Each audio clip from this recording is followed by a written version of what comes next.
Good morning. ഞങ്ങൾ ഇന്ന് വട്ടക്കോട്ടയിലാണ്. കന്യാകുമാരിയിൽ നിന്ന് കൃത്യം 6.8 കിലോമീറ്റർ ദൂരത്തിൽ സ്ഥിതി ചെയ്യുന്ന വട്ടക്കോട്ട വളരെ വിസ്താരത്തോടു കൂടിയ ഒരു സ്ഥലം. നിറയെ പാറക്കല്ലുകൾ ചതുരാകൃതിയിൽ വെട്ടി മിനുക്കി ഒരുക്കിയ ഒരു രക്ഷാകവചം പോലെ, അത് പ്രത്യേകം അങ്ങനെ തന്നെ പറയണം, ഒരു രക്ഷാകവചം പോലെ വട്ടക്കോട്ട നിലകൊള്ളുന്നു. നല്ല വെയിലുണ്ട്. അത് ആ വെയിൽ കൊണ്ട് തളർന്നുകൊണ്ട് ഞങ്ങൾ പതുക്കെ വട്ടക്കോട്ടയുടെ ഒരു ഭാഗത്ത് തണലിൽ വിശ്രമിക്കുകയാണ്. ബാക്കിലൊക്കെ കണ്ടാൽ നിങ്ങൾക്ക് മനസ്സിലാവും, അത്രയും വലിപ്പമുള്ള കല്ലുകളെ ചതുരാകൃതിയിൽ വെട്ടി മിനുക്കി പഴയ ശില്പികൾ, തിരുവിതാംകൂറിൻ്റെ ശില്പികൾ, അത് പ്രത്യേകിച്ച് പറയണം, തിരുവിതാംകൂറിൻ്റെ ശില്പികൾ റെഡിയാക്കിയ ഒന്നാണ് വട്ടക്കോട്ട.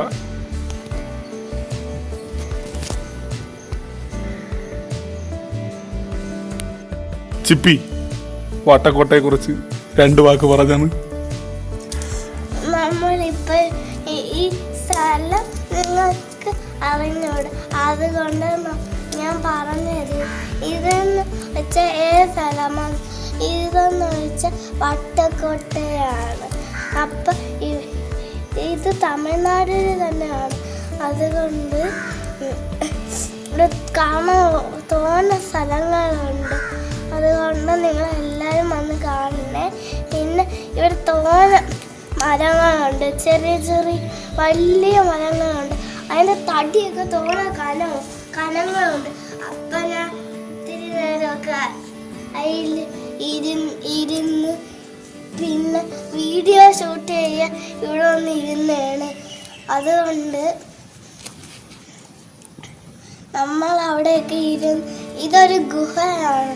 ഇവിടെ നല്ല കല്ലൊക്കെ വച്ച് ചതുരാകൃതിയിൽ ഇങ്ങനെ മിനുക്കി വച്ചൊക്കെയാണ്.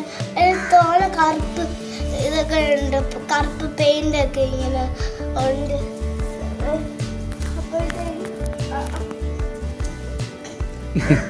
തോന തൂണൊക്കെ ഉണ്ട് ഇവിടെ. അതുകൊണ്ട് ഇവിടെ അമ്പലങ്ങളുണ്ട് ഇവിടെ. അങ്ങനെ ചിപ്പിയുടെ അഭിപ്രായങ്ങളൊക്കെ കേട്ടുകൊണ്ട് ഞങ്ങൾ കോട്ടയുടെ മറ്റൊരു വശത്തേക്ക് നടന്നു തുടങ്ങി. നല്ല വെയിൽ ഉണ്ടെങ്കിലും ഈ വശങ്ങളിലെല്ലാം നിറയെ വേപ്പ് മരങ്ങൾ ഇവർ നട്ടു പിടിപ്പിച്ചിട്ടുണ്ട്. എൻ്റെ തണലിൽ പോയിരിക്കുമ്പം ഭയങ്കര ഒരു ആശ്വാസമാണ്. കോട്ടയുടെ മുകൾ ഭാഗത്തേക്കാണ് യഥാർത്ഥത്തിൽ ഇനി നമുക്ക് പോകാനായിട്ടുള്ളത്. വളരെ വീതിയേറിയ പടികൾ മുകളിലോട്ട് കാണാം. നമ്മൾ അഞ്ചുതെങ്ങ് കോട്ടയിൽ കണ്ടതുപോലെ ഇത്തരം പടികൾ കയറി നമ്മൾ ചെല്ലുന്ന സ്ഥലം ഉറപ്പായിട്ടും കടലിനെ നോക്കിയായിരിക്കും നിൽക്കുന്നത്. അപ്പം അത് യഥാർത്ഥത്തിൽ ഓരോ കോട്ടകളും, കടൽ തീരത്തുള്ള ഓരോ കോട്ടകളും കടലിൽ നിന്നുള്ള ആക്രമണങ്ങളെ നേരിടാൻ വേണ്ടിയിട്ടും അല്ലെങ്കിൽ കടലിലെ സുരക്ഷിതത്വം ഉറപ്പുവരുത്താൻ വേണ്ടിയിട്ടൊക്കെ ആയിരിക്കും എന്നുള്ളത് നമുക്കെല്ലാവർക്കും അറിയാം. നടന്ന് മുകളിലേക്ക് കയറിയിട്ടുണ്ട്. കടലിലേക്കാണ് ഈ ഒരു ഭാഗം നീണ്ട് നിൽക്കുന്നത്. അതിൻ്റെ ഒത്ത നടുക്കായിട്ട് തന്നെ വളരെ ഭംഗിയിൽ ഒരു മരം നിൽക്കുന്നത് നമുക്ക് കാണാൻ പറ്റും. ഇതും ഒരു വേപ്പുമരം തന്നെയാണ്. വേപ്പുമരം വളരെ നല്ല തണൽ തരുന്നു എന്ന് ഉറപ്പുവരുത്താം. കാര്യം ബാക്കി ഇവിടെ വേറൊരു സ്ഥലത്ത് പോലും ഒരു മരമില്ല. ഇതിൻ്റെ അടിയിൽ കയറി നിൽക്കുമ്പോൾ ഒരു ഭയങ്കരമായിട്ടുള്ളൊരു ആശ്വാസം തന്നെയാണ്. അങ്ങനെ ഹിന്ദുവും ചിപ്പിയും സത്യമാമനും ഒക്കെ അവിടെ നിൽക്കുന്നതിനിടയിൽ ഞാൻ പതുക്കെ നടന്ന് ഇതിൻ്റെ മറ്റേ ഭാഗത്ത് കടലിനെ ഒന്ന് കാണാമല്ലോ എന്ന് കരുതി മുന്നോട്ട് നടക്കുന്നുണ്ട്. അച്ചു അങ്ങ് ദൂരെ മറ്റേ അറ്റത്തേക്ക് നടന്നിട്ടുണ്ട്. ഇവിടെ നിന്നാൽ നമുക്ക് കടൽ വളരെ വ്യക്തമായിട്ട് കാണാം. തിരുവിതാംകൂറിൻ്റെ ചരിത്രത്തിൽ തിരുവിതാംകൂറിൻ്റെ സുരക്ഷ ഉറപ്പാക്കുന്നതിൽ വട്ടക്കോട്ട വളരെയേറെ പ്രാധാന്യം വഹിച്ചിട്ടുണ്ട്. അങ്ങനെ ഇതാണ് വട്ടക്കോട്ട. ചുറ്റുമുള്ള ഒരു ഫുൾ വ്യൂ കാണുന്നുണ്ട്. വട്ടക്കോട്ട എല്ലാം കൊണ്ടും അതിഗംഭീരമാണ്.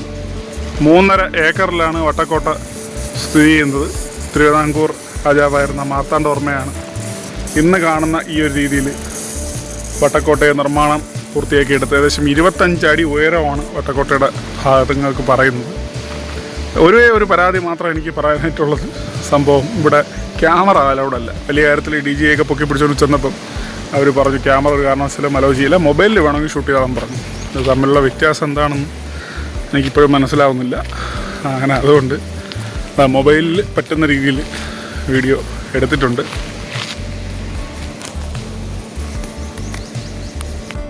അങ്ങനെ ചരിത്രമുറങ്ങുന്ന വട്ടക്കോട്ടയുടെ മണ്ണിൽ നിന്ന് ഞങ്ങൾ അടുത്ത സ്ഥലത്തേക്ക് പോവുകയാണ്. ഇനിയും അടുത്ത യാത്രയിൽ നമുക്ക് വീണ്ടും കാണാം. എല്ലാവരും ചാനൽ സബ്സ്ക്രൈബ് ചെയ്യണമെന്ന് അഭ്യർത്ഥിക്കുന്നു.